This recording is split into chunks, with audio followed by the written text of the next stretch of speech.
I think probably when I was around 42, 43, I think, when I started the hot flushes. But by that time, there were a number of other symptoms going on. There was a lot going on in my life at the time. It kind of started with the fracture of my marriage, and the stress of that event or those events kind of impacted my body in ways, or at least I understood it, that my body was impacted because of that stress, rather than actually appreciating that I was going into menopause. I think the two probably ran concurrently. Essentially, my right hip was degenerating. And it was only as a result of actually us going on the joy retreat, when we were talking about joints and all the other things that menopause can do to us, that I thought, oh, actually, so all of these things I've been encountering in the last 15 odd years, it is a thing, and there is a reason why, which is rather frustrating, because had I known and thought about that way back then, I probably would have been able to, take HRT or something that was appropriate to have minimize the impact of the degeneration on my joints.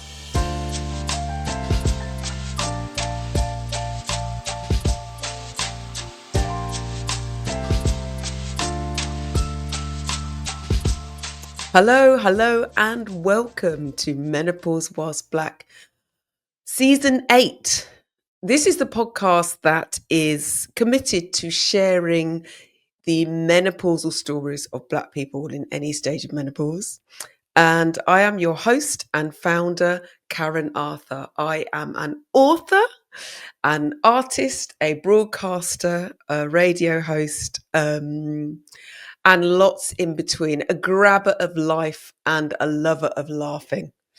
What's been happening? Goodness me. So the last episode was back in 2024 in November, and I did a little roundup of the last 10 episodes in season 7. If you haven't heard it, please go back and listen to it, especially if you're new, so you can find out a little bit more about what came before us and who our wonderful guests were.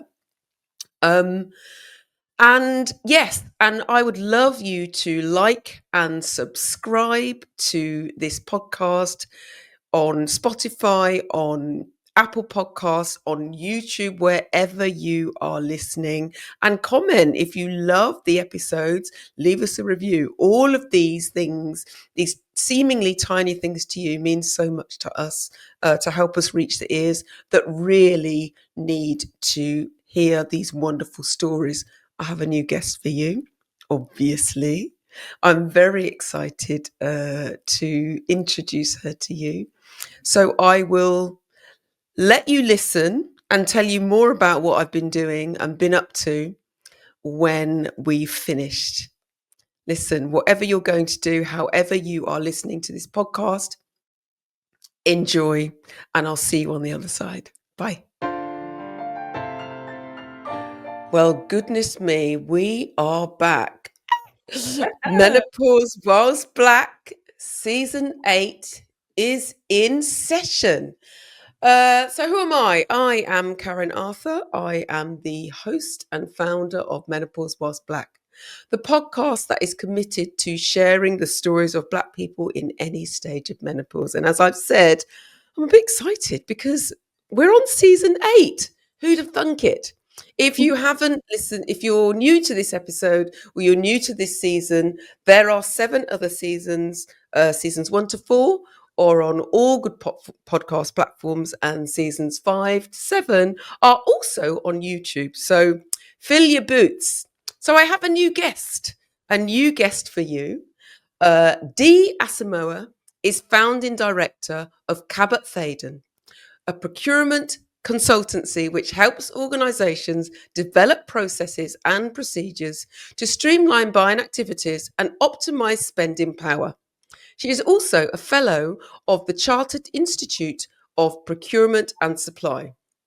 Having recently completed a pioneering double master's degree in reparatory justice, this makes Dee one of 5 graduates in the world with a joint MSc MA Masters, resulting from a collaboration between the University of Glasgow and the University of the West Indies.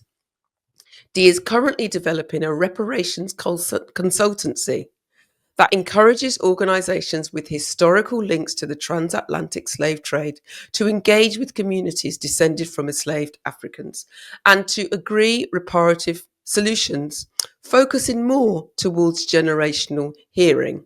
Although there's money involved as well, I presume. Hi, Dee, welcome. Hello. Wow, what an honour it is to be here. Oh, this sounds amazing, and I'm sure we'll get into it later. Yeah. Um, are there? I've never heard of a reparations consultancy. I'm not going to lie. No, you haven't, because there isn't one, and Oh, there I hasn't want been to have one. this. She's So yeah, trailblazing, guys. Dee is you're meeting a trailblazer.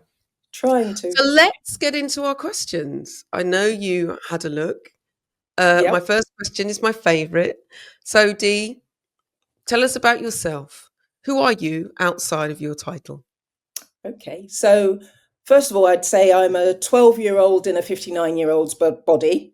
I think in terms of other things that I do, I'm a mother, I'm a grandmother, I'm an auntie, I'm a friend, I'm many things. I am of Ghanaian descent, British born, um, but spent some time in Ghana and have increasingly spent more time in Ghana. So getting closer to my Ghanaian heritage, or a better understanding of my heritage, and a better appreciation and a better embracing of my heritage, that, in a way that I didn't when I was a child, I'd say. Mm. And so Yeah. your parents were born in Ghana. They met Yeah. over there, or they met in the Yeah. UK? Yeah, my parents were both born and bred in Ghana. They met in Ghana, and in the 50s, they came along. Dad came along, I think, probably 3 or 4 years ahead of Mum. Mhm. And they've been, they were here for a good 20, 30 years before Dad going back to Ghana in 1977, and Mum following. Unfortunately, they divorced, but Mum went over to Ghana in 78. Yeah, Mhm. yeah, Okay. yeah. So where are you based? You told us you're 59. Where are you Yes. based? I'm based in Bromley, Okay. South So East in London. London. Yes, yeah, Southeast. South East. I Big always say question. just five Yeah, go on. minutes from the North Downs. So Dee, who taught you about menopause? That's a really good question. I would say probably Instagram, because menopause wasn't something, or has never been something, that I discussed with my mum. I had a few conversations with friends, but I think my menopause journey has been very strange, and so for that reason, I think it kind of featured or became a thing after the event, or towards the tail end of the event, as where I am now. Mm. Yeah, it's a strange one. So you're postmenopausal, 59. Yeah, I mean, that's an assumption of mine, but correct me if no, I'm you're wrong. right. I am. How did you know that menopause was even starting? Um, I think probably when I was around 42, 43. I think, when I started Okay. the hot flushes. But by that time, there were a number of other symptoms going on. There was a lot going on in my life at the time. It kind of started with the fracture of my marriage, and the stress of that event, or those events, kind of impacted my body in ways, or at least I understood it, that my body was impacted because of that stress, rather than actually appreciating that I was going into menopause. I think the Mm, two probably ran concurrently. The structure of my mm, hair changed, hot sweats. I developed all manner of joint pain. The most predominant was my hip. I had real problems with my hip. I used to do a lot of walking for about 4 or 5 years on the row. I used to do the moonwalk. The breast cancer oh, walk. is that The the one where they overall. wear their bras over their t-shirts Yeah, or yeah. not? Or not at all. Or without the t-shirts, depending on how warm it is and how Without the brave I'm t-shirts, feeling. but with the bras. Let's be clear. The bras. Yeah, yeah. The bra was always on. Yes, Yeah. I So remember you used to do the moonwalk. Yeah. yeah, yeah, for about Okay. four Yeah. Go on. years. Sorry, you were No, yes, saying. yes, I did that, and then my hip started playing up, and then started getting all sorts of problems with my hip. then I thought, well, I love being active. I like doing events. So if I can't walk properly without hip pain, I'm going to go on my bike. So I Yeah. just, started doing different things. But in that time, all sorts of things were aching. And, being a traditionally built woman, I kind of felt, well, it's important for me to keep fit. The issue of Sorry, losing weight. I just want to pause you there. What does traditionally built mean, please, So Cordelia I Asamoah? would say for me, that would be someone of ample size, I would say. Okay. I hate, Okay. I wouldn't use any of the negative words because, Yeah, yeah, yeah. we all come in beautiful sizes and shapes. Mm, And mm. the me coming from West Africa, there's a traditional build to me Yeah. Yeah. that I've embraced, I would say. Took me a long while to do that. I mean, I have been through Mm. phases where I kind of felt, okay, because of all the joints, I was probably carrying more weight than I cared to. So I thought, okay, I'll work and do things to keep it off. So really, that's how. So it was in all of that phase, and also trying to maintain my mental health, to keep well mentally. Because I was under a lot of stress and what have you, I always felt getting out, being out in nature was very important to me. And the best way to do it would be to Mm. have a focus. I always struggled to just do something because it was good for me. If I was saying I was raising money for this and that, then it's a good justification to actually Oh, go and do that's this stuff. Yeah, interesting. yeah. So That's kind of that. interesting. Yeah. Because it's funny because I'm doing a 10K run and I'm raising money for bladder cancer because my Yes. brother had an experience with bladder cancer. And I couldn't, I needed, one, I needed to do that because I wanted to feel like I was doing something because there's not a lot you can do about, these diagnoses. I can't fix it. But Yeah. also, it's given me an excuse. It's given me a goal and a reason to get out there and run and try to Yeah. run more than I say usual 5K. My 5Ks are, they're debatable, but yeah. So, that absolutely makes sense to me. And I often remember you sending links or posting things or telling me about, when we met about something that you were raising money for. But wait Yeah. a minute. So you had problems with your hips, as Yeah. in it hurt to walk? What Yes. was the doctor saying? So it was essentially my right hip was degenerating. Oh. Wasn't quite sure. And again, they wouldn't say exactly what's wrong. I didn't have rheumatoid arthritis. They Mm, normally, the catch-all of, oh yeah, it's arthritis. It's you're aging. I'm thinking, well, mm. I'm in my early 40s. That's Yeah. not aging. And there was never nobody ever. Even today, I have issues with my knees and what have you. And it was only as a result of actually us going on the joy retreat when we were talking about joints Mm, and all the other things that menopause can do to us that I thought, mm. oh, actually, so all of these things I've been encountering in the last 15 odd years, it is a Yeah. thing and there is a reason why, Mm. which is rather frustrating because had I known and thought about that way back then, I probably would have been able to, take HRT or something that was appropriate to have minimize the impact of Yeah. the degeneration on my joints, which is Yeah. But it well, didn't stop you moving, so you just moved to two wheels. yeah, exactly. But wasn't that hard? Well, doesn't that hurt? I'm not a bike Yeah, person. I don't want no, to cyclist, that's the so word. yeah, a bike person. Yeah, it wasn't hard on my joints because that was the good. Well, in theory, it wasn't Uh-huh. hard on my joints because there's no impact.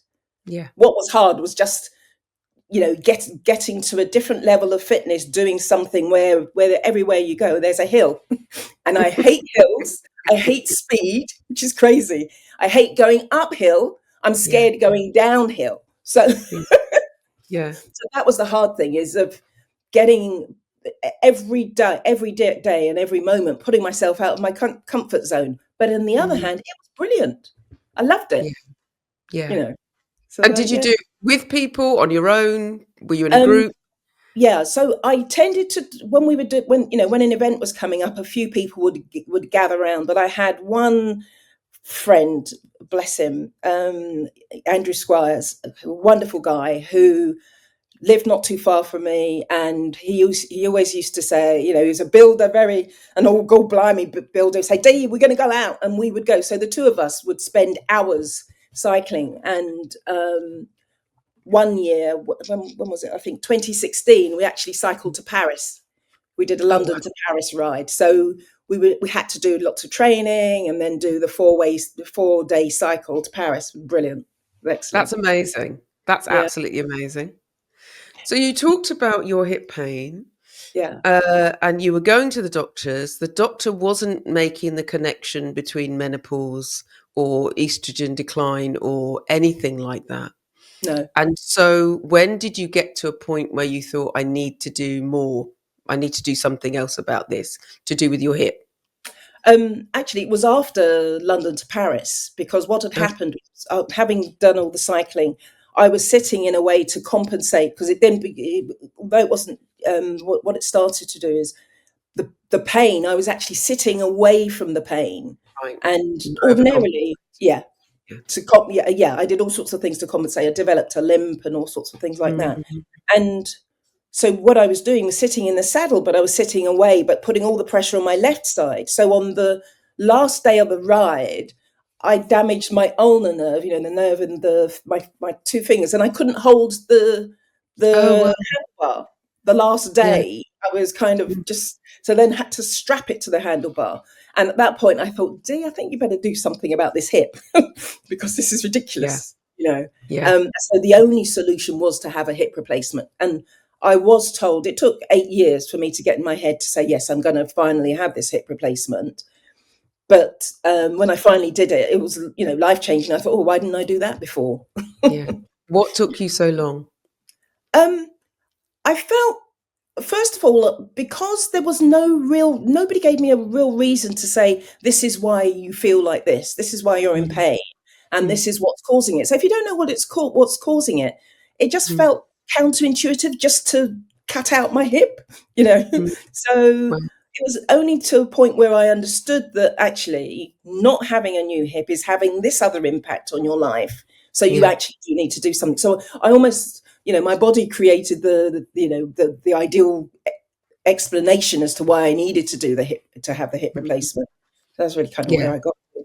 Yeah. We're very similar in the fact that we won't do anything unless we have a good reason. Like, if you can't give me a reason why to do something, Yeah. I am not doing it really. Yeah. And I, you're a grandmother, I'm a grandmother. So my 5-year-old, he's at the stage where everything is why, why, Yes. why, why. And although it drives me potty, it also makes me, it reminds me of myself.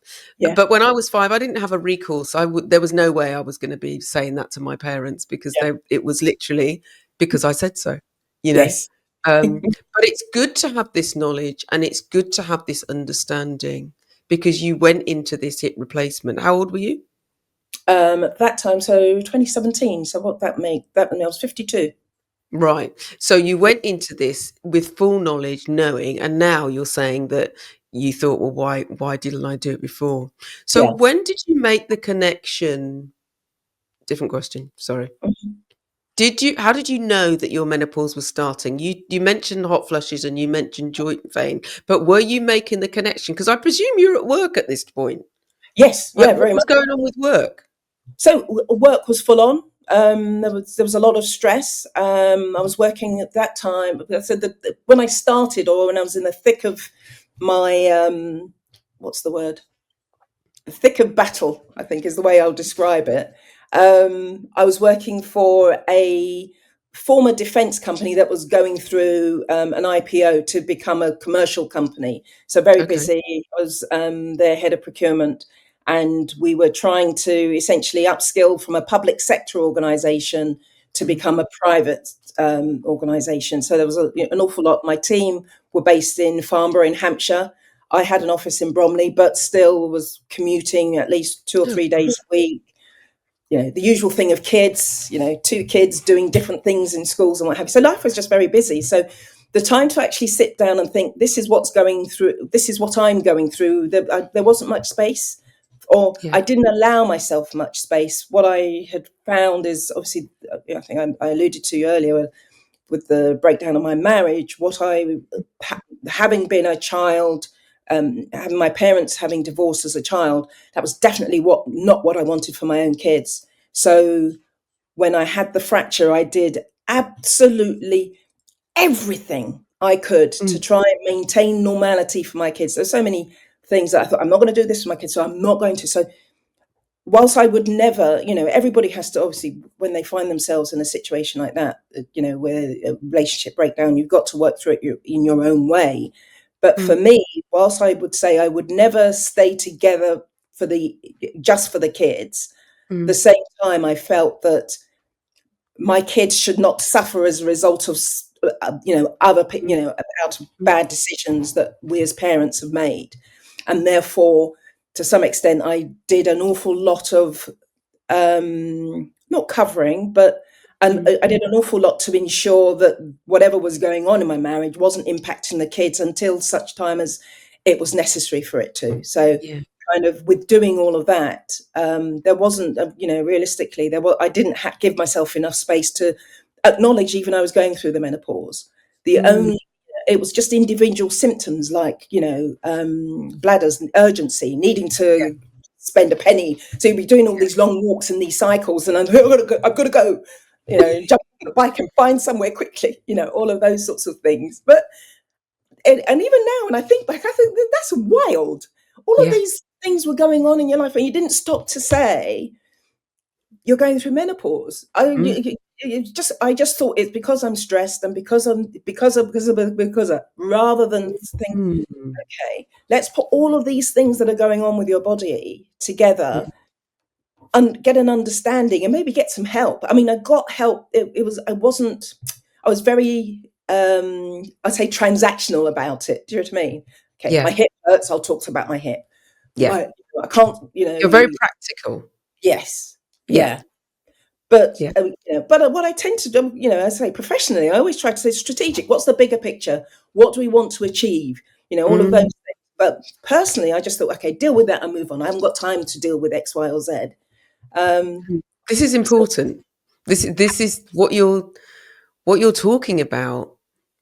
I want to acknowledge what you shared with us first of all. I want to acknowledge that you were, a busy mother trying to keep more normality for your children and mm, do what many people do, and it tends to be women. It's that whole stay together for the kids, because we decide that if we're going to split with our partner, that somehow our children are going to suffer. mm, You haven't shared how your children felt about your breakup, but certainly when I broke up from my partner, it was very clear that they knew I was suffering. They knew the partnership was unhappy, and it was a big relief. mm, And in the middle of that, we're so focused on our children that we don't look at ourselves. We can be very, like you said, strategic and have plans and fix everything outside of us. But when mm, it comes to us, we're the last people, you yeah, know? So when did you look at yourself and go, okay, yeah, I need to get help with this menopause business? Or yeah. did you? I don't think I probably did, probably only 2 or 3 years ago, not long Wow. ago. So I was almost out of it. So and that again, having conversations, and to be fair, I think it's when I started to see the survey you issued. I think was it just before the pandemic? Was it 2019, Yeah, twenty it twenty? was 2020. So it was halfway. It was the, Black Square Summer then. Yeah, yeah. So it was then I was thinking, hang on a minute, Dee, there's this, there's that, there's this. And I was thinking, no, you now need to think about this. This because of course the other thing is I had because my periods, I never got to a point where my period was stopping because I had the Marina coil. Right. So every so often, every 1 or 2 months, I'd say, yeah, okay, great. My period was there. And then at Yeah. some point it wasn't there. Mm. And again, so it wasn't as if there was any big thing that said, "Da-da, you're in menopause," or "Da-da," you know. It was kind of just all of these little things. And because I just wasn't focused on, sadly, on my health in the way that I should have, or the way, no, Not should good. have, wrong, in the way that I think would have been optimal to my menopause journey, put it that way. Yeah. Yeah. Um, the help I got was quite late, but it's great. Mm. The good thing is better late than never. Yeah. And you would never have been in if no one was talking about menopause, and if the first time you thought about it was so the for people who were listening, the survey. So in 2020, that's when I started Menopause Was Black Instagram account, because we'd gotten to the point where we were in lockdown. I knew that Black women start menopause earlier than our white counterparts, and I knew that stress exacerbated menopause. And I wanted to reach out to women like me, based in the UK, who were suffering from experiencing menopause. It's interesting that I've changed from suffering to experiencing, because I'm very clear about menopause not being awful for everybody, and Mm, also that menopause is a transition that once you get a handle on your care, it's mm, absolutely incredible. But I also appreciate that lots of people suffer too. mm. Um, and I wanted to find out more. And so the survey that Dee is talking about is a survey I asked Black women based in the UK to tell me about their menopause experience and tell me what they knew. And what came out of it was this podcast, you know. Um, so how did you speak to anybody else about your menopause experience? Did you have a group of friends? Did you talk to anybody at work? Were you doing this all alone? Yeah, more or less. I Oh, think wow. the first real conversations, I think I probably would have. There were a couple of friends of mine actually, because one friend who had she's a couple of years younger than me, and when she started going through menopause, her main symptoms were the hot flushes, Mm. and we'd be out for a meal, and then all of a sudden she'd go, it's almost like she could feel the wave, and we used to laugh Yeah, about it. So yeah. it was only in that context when we would say, "Oh yes, the hot flush on." When you lift your covers at night Yeah. time because you're too hot, then you're cold. That was the only kind of conversation we had, in the Mm. context of our menopause and just what a pain it was.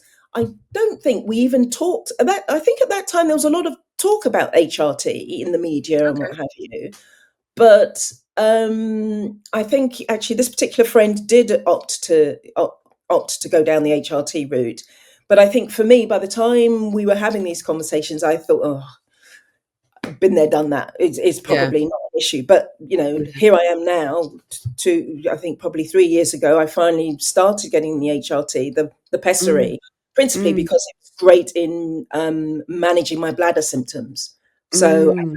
okay, so it does that. So that's perfect. So that's really where I Great. am. Yeah. And so you didn't discuss it with anybody at work? I mean, I suppose it's none of their business, but no one at work was saying were you working with other women as well? Were you working with Yes, other it people the was. same Yeah, age as you? I was working with other women. In terms of women, I was probably the oldest in my team. Ah, I'm probably the only person. So the procurement team tends to be quite insular from the rest of the organisation. yeah. But in that, it was mainly male dominated. But the women were all younger, much younger than me.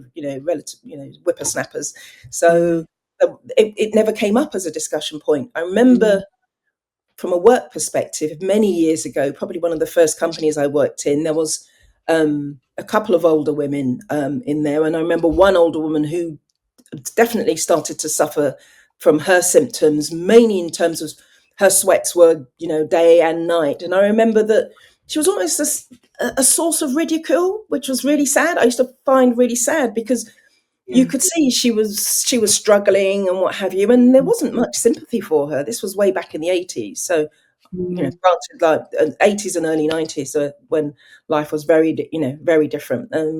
So Mm. I just remember thinking, oh gosh, that's menopause stuff must be really horrible, and that was it. Wow. Yeah. And you said that you weren't on hormone therapy No. and then you switched. Why? Yes. So I switched because actually I'd been to see a consultant about my bladder challenges, Right. and he'd said, "Have you tried this?" And I was thinking, so I've been 2 or 3 years of trying to manage this thing, and this the other thing about what I've found is the luck of getting the right medical care. It's such a lottery. I'd Mm. been, I'd seen at least three specialists around my bladder condition, and some of them would say, "Oh, stop coffee, stop that." That really weren't helpful at all. And again, Yeah. this thing about it's got to make sense. Make it make sense. If it doesn't make sense, then don't waste my time. I move on. And so I'd go to a doctor, they'd say, oh, do this, do that, do this. And I'm thinking, well, this isn't working. I'd go back and they'll say, that's because you're not doing this. That's, it was very judgy.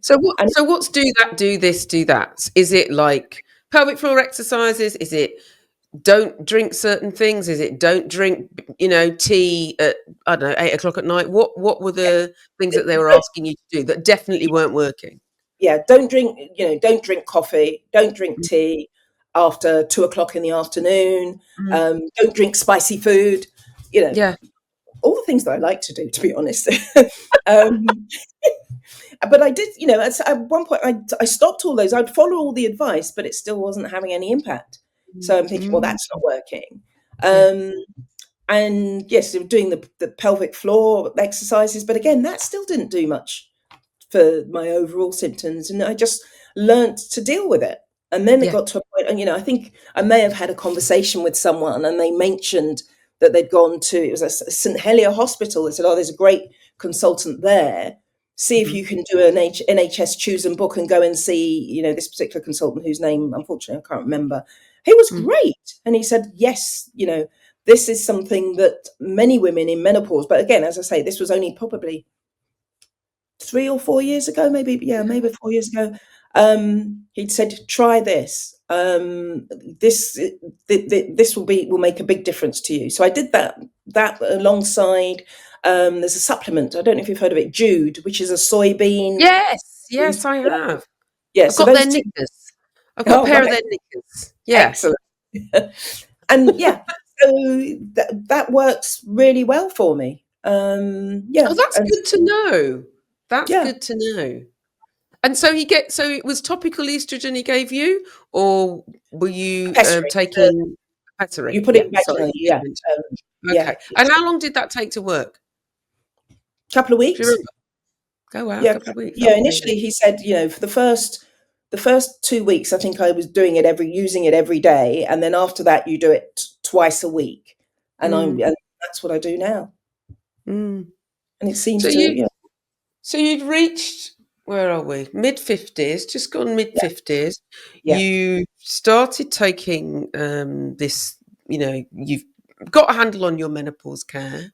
yeah. You come across the Joy Retreat Barbados. You realise it's for Black women only, um, but you're already sorted as far as you're concerned. How did you end up in Barbados with us in 2023?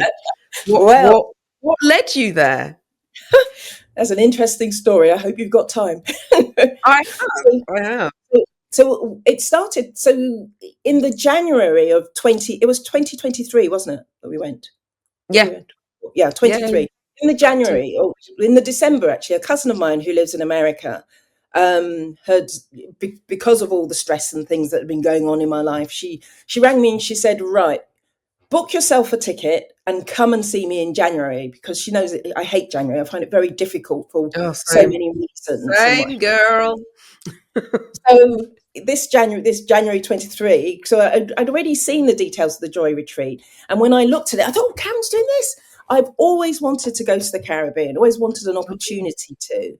And when Mm, I saw it, and then I saw the cost, I thought, I'm not sure I can justify yeah, this. So I thought, I'll think about it. So anyway, yeah. I was in Florida, and I think you may have sent another email, or you'd put something on Instagram, and I was laughing. And my cousin said, oh, what's that? And I said, oh, this is my friend Karen Arthur. She's brilliant. She does this, that, and the other. And I mentioned the fact that you run the Menopause Whilst Black podcast and what have you. And you're also doing this Joy Retreat. And I said, oh, I would love to do that. But she goes, right, book it. And I said, what do you mean? She said, book it, right. She was getting her phone, checking flights. And before I knew it, I'd had the conversation with you and I'd booked it. Mm, So mm, I'd gone from the basis that really I thought I was sorted from a menopause perspective, but I yeah. thought, if nothing else, A, I wanted to go to the Caribbean, and B, I knew if you're organising it, it's going to be fun. So those are the two things I was looking at. The rest of it was incidental.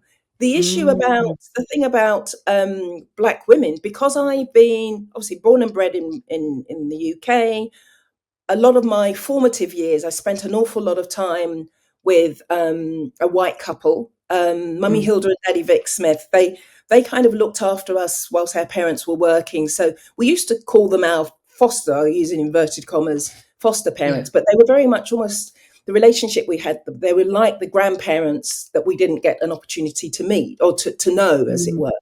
Really mm, loving couple.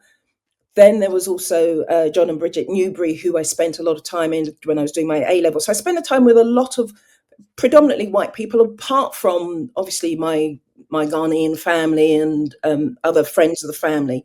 So I never mm, actually felt or understood or craved being in an exclusively black environment. If it happened, great. mm, But I never thought, mm, oh, I need that until mm, the joy retreat. It's funny.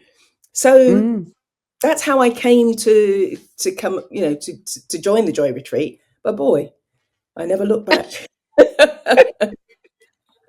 And Yeah, how did you find it? Because you said you weren't craving.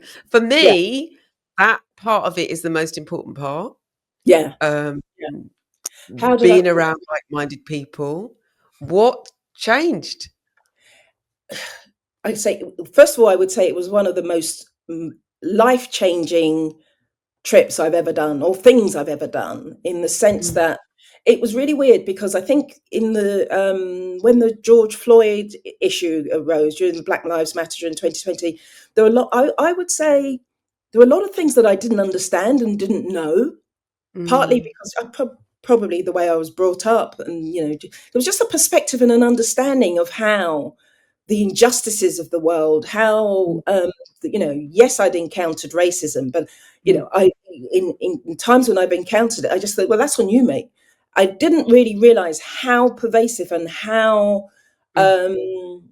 how much it can bring a person down. Yeah. I really didn't understand that, bizarrely. And Mm, so it was the Black Lives Matter. I started to ask questions, and actually, it was my kids who started to say, you've got to think about this, you've got to think about that. To some extent, I say my mind and my thinking to some extent was colonized, as is yeah. society is in general. You look at things from a totally different lens. Mm, So what the Joy Retreat did, there were already some markers of understanding that I was building, that I built from just getting doing a little bit more research, doing a bit more work for mm, myself to mm. understand and I can't say we're not a monolith, so you can't say there is a single black experience, but Not at all. there's a communality of things, of the injustice and the racism that many black people encounter, that I've been fortunate enough not to see and experience, but Mm, nevertheless see, how very present it is in our society. yeah. And the joy speaking to, our other sisters, understanding some of the stories of how their parents experienced, those who've came over on the Windrush, some of Mm, our the sisters from America, their experience. All of a sudden, literally, I think it was the second or third day, all of the things I'd learned over my relative recent past, until that third day, almost all came together yeah. in one in a stream of consciousness, I would say. Mm, So mm, it was at that point where I thought, wow, this is what being in the company of black women can bring you. mm. And yeah, it's strange, because I think we may have had a therapist who'd come in. Oh gosh, mindful movement. No, that was the yoga teacher who was asking us Jasmine, yeah. how the trip was going, and we were all saying, "Oh yeah, it's really good." And I sat down and said, "It's really lovely," and we're sitting here and sharing stuff. Oh, and I had this total wobble, because it was almost like I felt we Mm, were we had our arms around each other, and that's what the Joy Retreat was creating. mm. So I'm not sure what your answer is. I've gone off totally on a I tangent don't know there. what my question was, to be honest, but I will say, I mean, I'm thinking back to how everybody was different, but we all had we were the common thread was Yes, racism, if that yes, makes sense, our absolutely. experiences of. And Yeah, I think also there's this, I don't know, there's this thing around what you said about people assuming that black folks are a monolith, so we're all going to have the same experience. Of course, that's not the case, and I I'm really thrilled that you came, and I'm really thrilled that you came and got something out of it that you weren't expecting. Mm, And it meant that you went on and did your went on and did your degree, right? that's right. Yeah, yeah. And yeah, again, that had it not been from the joy retreat, I don't think I would have done. So what happened? I think on the second or third day when we were going down to the beach, Mm. our trusty tour guide and driver, I think Olvis, he had us Obvious. stop, had us Yeah, stop we in a stopped in Speightstown. That's spice. right. So Yeah. ahead of the joy retreat, I came 2 or 3 days earlier because I thought, oh, I'll come and just have a look, just chill and see what Barbados is about before joining the retreat, just to be Mm, relaxed so that I could be fully present. mm, And so this was my day 4 or day 5, I think, when we went to Speightstown, and we were looking out to the Caribbean, that jetty, that beautiful jetty, the beautiful mm, sea. And Olvis said, oh, this is where they brought the enslaved before they distributed them across the Caribbean. And I stopped, literally. I don't know if you remember, I had a bit of a mm, moment and I mm, thought, I have been here for 5 days and I haven't even considered mm, the history of Barbados. And I actually felt shame. I know, not necessarily a constructive emotion, but I felt shame because my father's family come from a place called Elmina. That's on the southern coast of Ghana, West Africa. mm, And during the transatlantic slave trade, there was a castle there in Elmina as one of the largest points of exit from Africa where the enslaved were taken. mm, So I was looking across this jetty, thinking, okay, just to the right where the Atlantic starts, and across the Atlantic is Elmina, where mm, my family come from. Here I am, a daughter, descendant of from Elmina, standing in Speightstown. I've been here for 5 days and I haven't thought about the history, and I felt that's just not good enough. So for mm. about a day, I was in a tiz. I was thinking, why Yeah. is this? And I Really. think it was more of a tiz because of that stream of consciousness of understanding some of the stories, getting to understand all the links from that past, that horrible Mm, historic past, to today, thinking we're still living it. We're still living the experiences of what started then. And so I thought, so during the course, I think by the end, it took me a while, but 2 or 3 days, I thought, I need to at least learn about slavery. And yeah. I also knew in talking to the other women on the course, on the retreat, I felt that there's certain experiences and things in terms of racism that I may be ignorant of, but I feel because of that ignorance, it's kind of given me a kind of a shield. There's certain things, certain microaggressions and things I either ignore or don't see, Yeah. and to some extent, that's become a superpower for me Mm, because it doesn't bring me down in the way that it would, many Black people. And so I thought maybe that's something I can use, mm, try and help some of these injustices. So I thought, learn about slavery. If you learn about slavery, then you might be able to find a way of doing something mm, around, in that space to use your learning and your understanding to try and shift the injustice dial. And so when I started looking, I came back and looked for a course on slavery. I happened upon this course in reparatory justice. And I thought, that's what I was planning on doing after I did the slavery. So let me find out more about that. mm. And spoke to How the. has it how has it impacted how has it impacted you? Because it's a 2-year course. You've just graduated. Congratulations, by the way. Thank How you has very it much. impacted you, and how do you feel that has, I don't know, helped you transition into the next phase of your life? Yeah, it's actually a 1 year course. I started in September Oh, it was 23. sorry. Yeah, yeah, it's in September, finished in, well, October 24. Yeah, As it were. How has it impacted me? Wow. So as I say, it opened my eyes because we were learning. Not only was I learning about the historic, the history of slavery, also yeah, understanding the bit that I thought the issue about the role Africans played during the slave trade, the thing of African complicity. There's always, whenever people ask for reparations and things, people who are resisting say, well, Africans were involved in it, so why would we yeah, want to be paying anything? I yeah, learnt so much more yeah. about the complexities, the nuances, both in terms of how the enslaved resisted Mm. slavery, that really gives us the foundation for the strength and the what's the word, the resilience that Black people have Yeah. today. Many Black people have Mm. today. But it also taught me, so much more about how we can make a difference, the things that we Mm. need to change, and how we can address some of these, what is known as transgenerational trauma. How some of the things that happened during slavery has still come down Yeah. the line, all the generations to this very day. Yeah. Um, and the thing that I think makes the big difference is we are, generally, through the media, general society, we are ignorant of so many things that I think if people understand, or when people understand, they have a Mm. totally different attitude. I'll give And it's not just ignorance, it's also that a lot of these things have been deliberately hidden from us. So a yes, lot of that kind of shame around not knowing, well, you didn't know because it was kept from you, that information was kept from you.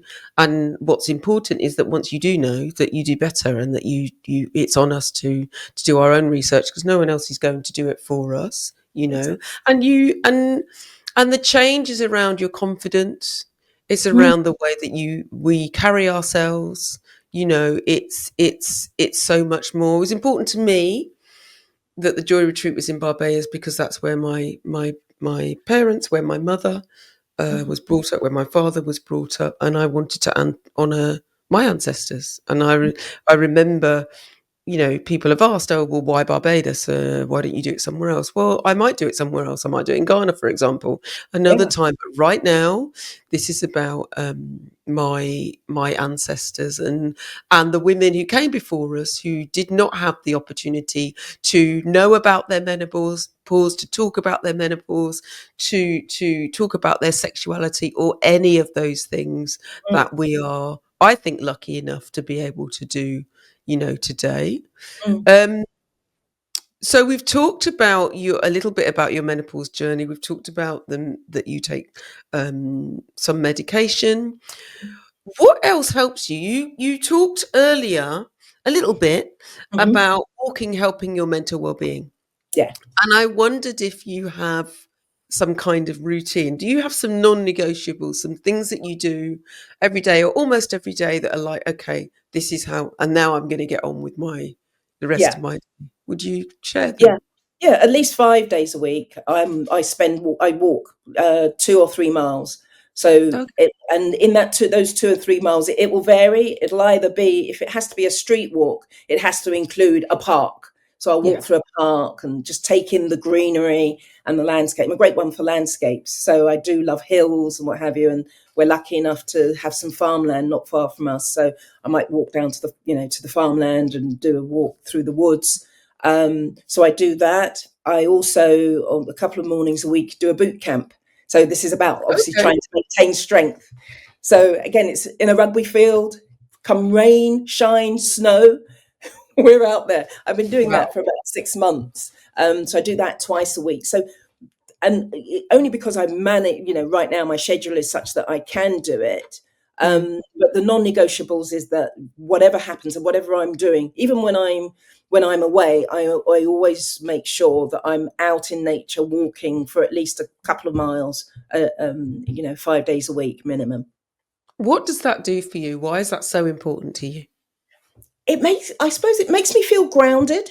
It Mm. enables me to, I really do feel as though I take a weight off my shoulders when I'm out in the greenery and in the landscapes, and just enjoying, you know, our God-given beauty in terms of the environment we're in. Mm. I really do love Mm. that. And it really does feed my soul. Yeah. So that's why, even though I know historically I've not been great looking after myself, I kind of think if I do those things, if I do that, I'm going to be okay. And Yeah. so far, please God, that seems to be the case. It serves me well. And how are your children uh, appreciating or noticing how you transition with menopause? How has that been? Do you talk to them about your menopause, for example? What did they think about you taking yourself on holiday? Well, yeah, I think my daughter wasn't impressed because she didn't get an invite. But I think secretly, I think they seem quite proud of me, particularly when I'm doing the physical thing, the focusing on bits that serve me. Yeah, So they've been really good and really supportive. So the way they would show that is, a birthday present would include a pair of trainers or a workout gear or love something that help me with the tools in my trade. And when I've that. done the events and things, they've always been there to see me at the finishing lines and what have you. So, but in terms of my menopause, I haven't had much of a discussion. Again, I'd have a discussion about the individual symptoms, but Right. I was thinking about this the other day, and just as I was, getting my head together for thinking of the kind of questions you'll ask me, I'm thinking that's a conversation I need to have with my daughter, about, And about your menopause, son. and And your myself, son. too, absolutely. Yeah. Um, and just thinking at it in the context of, you know, things that I've done in the past and my Mm. approach and things that they may encounter in their lives. Absolutely, Yeah, absolutely, because they will not only be able to support people around them who are experiencing it, but also it will stand her in good stead, certainly, yeah, for when and be aware of what might be coming, that kind of thing. yeah. Um, you spent years, decades looking after other people, looking after your kids, putting your kids first, Mhm, working, in a stressful job, looking after your partner. How mhm. do you celebrate yourself? Um, I suppose mm, I see my walking as celebrating me, and those are the Okay. things.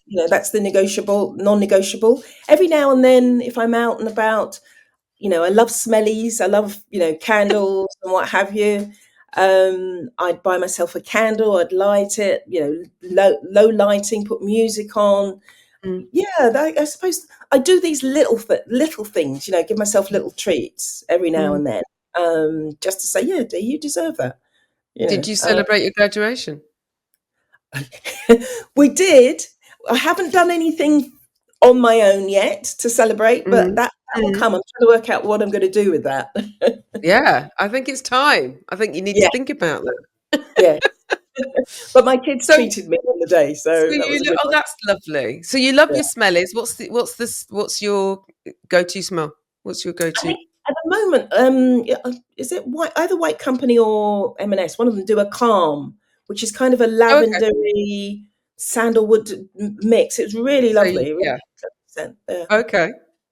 Yeah. Oh, and Which or a diffuser. I'll use drops with diffuser drops as well. what brings you joy? Oh, family brings me joy, especially the babies. I would say I inherited two children, well, Mm. adults. Mm.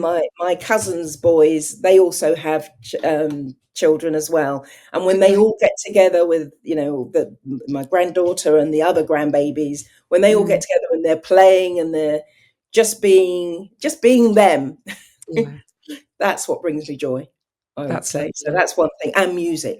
I love my music, and that's the other thing Which that I take with me when I'm walking. Yeah. which brings me neatly onto which tune instantly makes you want to dance? Oh wow! Instantly want to dance. I suppose there are lots. There's a list. I think if I had to choose one, it would be "Optimistic" by Sounds of Blackness. Oh, okay. Yeah, good, Because it's good. just so uplifting. It tells Yeah, you everything, and it's like you can kind of yeah. pick up your chest and move. I love that. Yeah. Final question, Dee. Oh wow. Final question. What's the one piece of advice you would give to anyone listening to us right now? Anyone who's experiencing menopause, any black woman who's experiencing menopause? Mhm. What would you say? Well, I think first of all, I would say don't ignore the red flags. So if there's Mm, an issue, anything in your life, if it doesn't feel right or if it mm, feels wrong, challenge it yeah. and deal with it. I think that's Mm, the one of the main things I would say. And then the mm. second thing I would say is look after yourself. Because if you don't look after yourself, how can you look after others? Mm. Mm. And this is the kind of thing that we hear, but it's actually really hard to do because it's almost like a conditioning. Yeah, So, to anyone listening, self first, pour yeah, your cup first, and then you can deal with everybody else and everything else that's life's throwing at you. Thank you, Dee. Thank you so much for your honesty. Thank you for joining me. thank you for having me. It's No, been it's great. been great. It's been great. And I've loved opening season 8 of Menopause Whilst Black with you. What's next for you? Anything? Oh, you Um, said you're so starting just your consultancy. yeah, yeah. So I'm starting to put feelers out, trying to engage with companies that have had historical links to the Yeah. transatlantic slave trade, just to try and have some of those conversations. Mm, There are people who I've had conversations with, in the last year or so. When I said, "Did you know that we only stopped paying for the compensation that was paid to enslavers in mm, 2015?" mm. So many outrageous things, and when you tell people, they know we didn't know. And Yeah. so many people actually realize actually reparations isn't about cash. There's so Mm, much more. mm. So it's those kind of conversations that I'm keen to start having, and that's really Well, what I'm working I wish you lots of luck. I know that there's a lot of talk around DEI at the moment and people are kind of pulling back. So I wish you lots of luck and I really hope that we on. move towards a society, certainly in the UK, that is able to make those reckonings and so on and so forth. We have to hope. My dear, thank you. Thank you very much. Thank you for having me. So that was Dee. Dee talking to us about her menopause journey and what she went through. And I will say that so much of her story resonated, particularly the parts around kind of, well, we talked about what we do when we want to shield our children, and, trying to stay together we in a situation that no longer serves us because we want our children to be well, but also more importantly the stuff around not listening to ourselves. Like, Dee talked about the fact that she wasn't putting two and two together, and why would she? Because no one else was talking about menopause. So every time she went to the doctors, whether it was about a hip, whether it was about you know um, urgency incontinence, whatever it was about, she wasn't joining the dots, and neither were the doctors as well. So I'm glad that eventually she was able to get the care that she wanted. And of course, I was thrilled that she joined us on the joy retreat, because it's been a real integral part of her journey as a menopausal Black woman. So I feel a little bit proud to be part of that. Um, so what have I been up to? Well, I was thrilled to be involved with, God, I sound like a LinkedIn post, don't I? I'm pleased to announce I'm thrilled to be involved with the British Medical Journal's teaching video for doctors around mental well-being and menopause. There's a video on YouTube. I'll put the link in the show notes. It's called Mental Health and Menopause, and I talk with other people about my experience of anxiety and depression, and also it's a teaching tool for doctors to understand, what I was talking about, which is joining the dots around when patients turn up and they're having menopausal symptoms, and how to give, competent care, culturally competent care as well. So that's on YouTube. Um, I've embraced weight training, guys.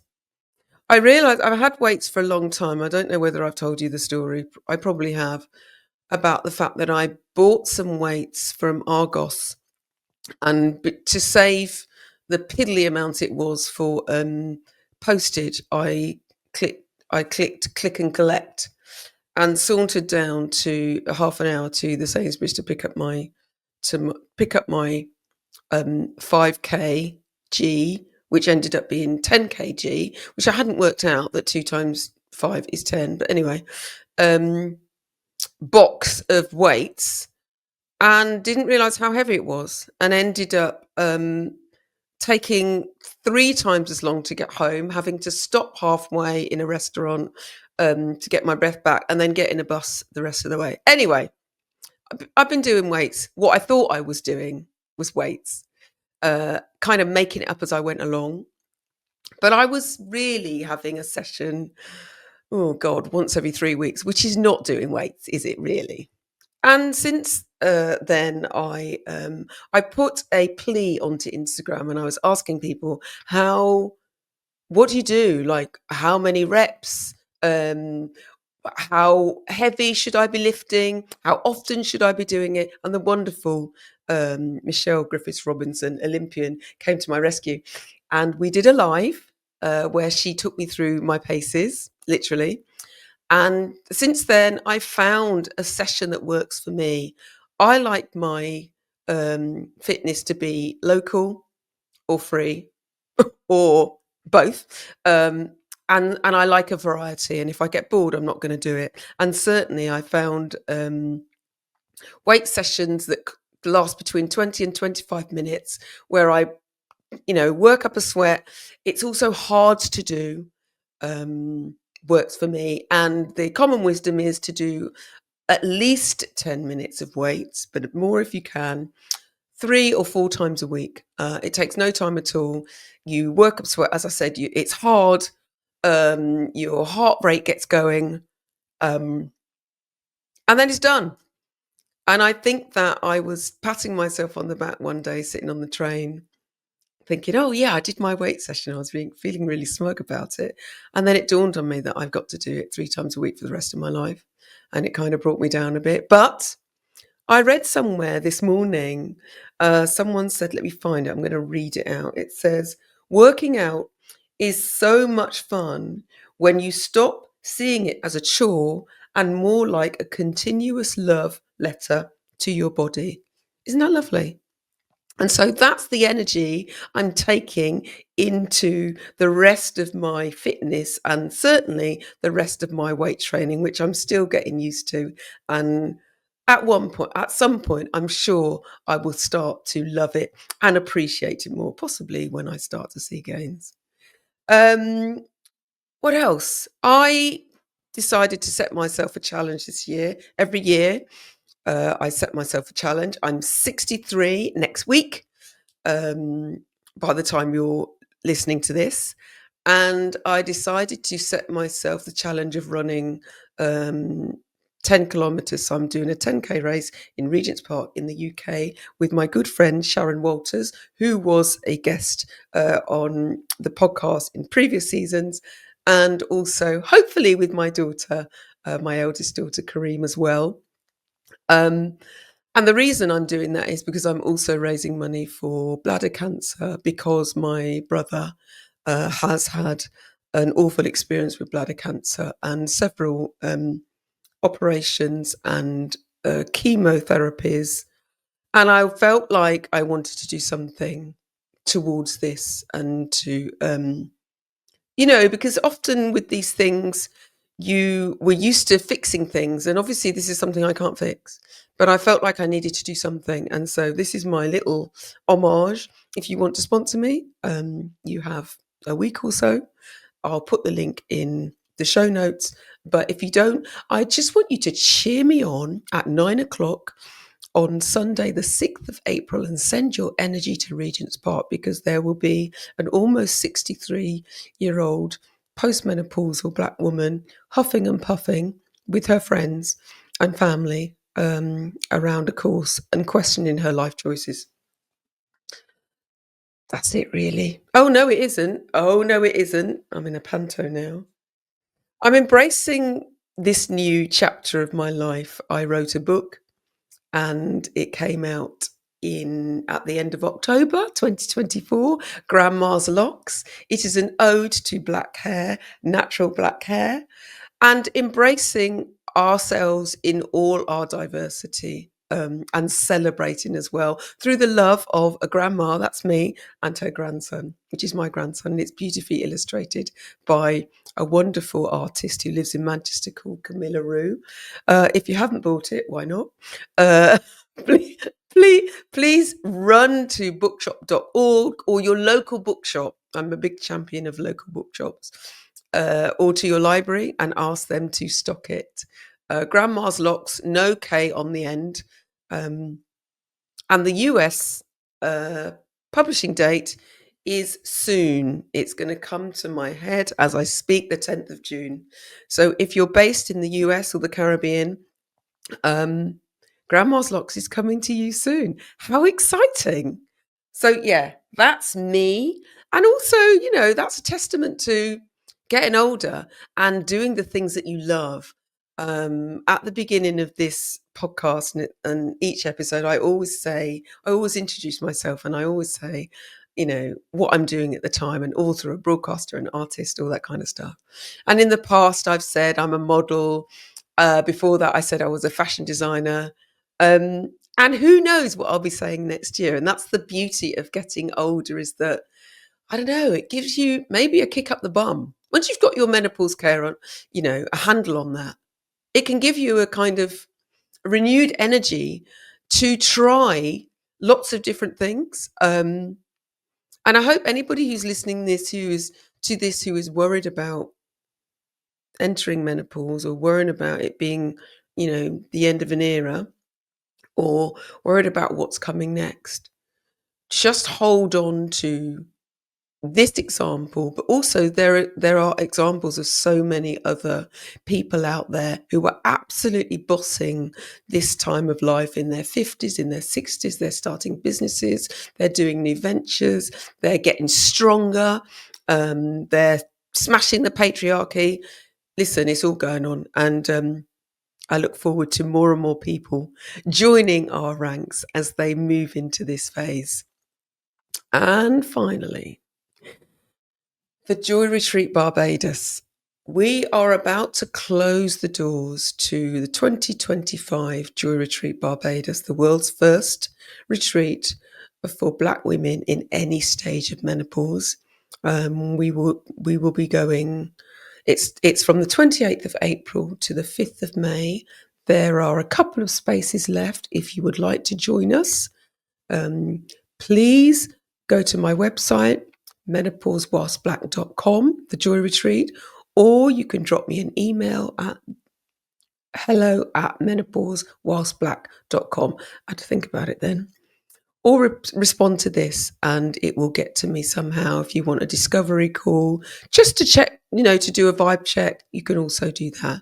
But I'm really excited to be taking another cohort of Black women to the place where my mother was born, and also to spend some time listening to the sea, communing, holding each other, and creating a safe space to understand this menopause transition and come back with renewed vigour, ready to take on the world.